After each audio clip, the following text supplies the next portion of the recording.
Hello friends, welcome back to the Global Studio YouTube channel. Today we are going to talk about how to solve compatibility issues in Autocad.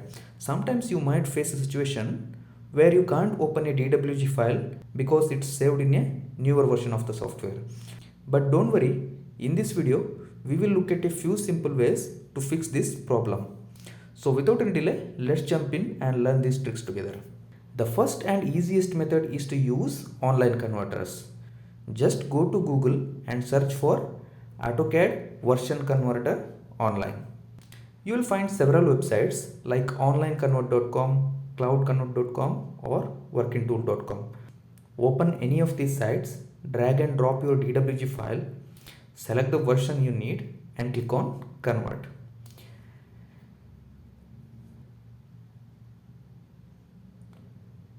Download the file once the file is converted and you should be able to open it in your AutoCAD. If it doesn't work, you can try other websites and follow the same method I explained earlier to convert the drawings.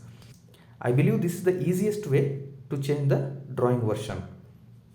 The second method is to upgrade your AutoCAD software to the latest version.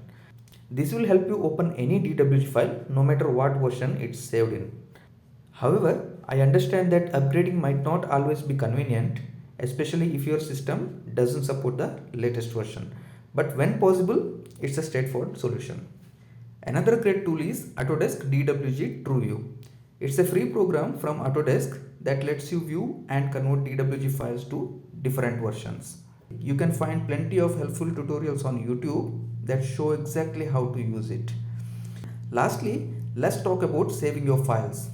Whenever you are working on a drawing, it's good idea to save it in an older format like AutoCAD 2010 or 2012.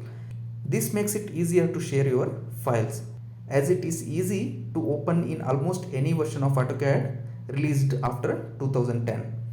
This tip is especially useful if you're sending files to clients or colleagues who might be using an older version of the software. And if you need to switch back to an older version yourself, having files saved this way will save you a lot of trouble. Anyway, so far we have discussed 4 different methods to solve compatibility issues in AutoCAD.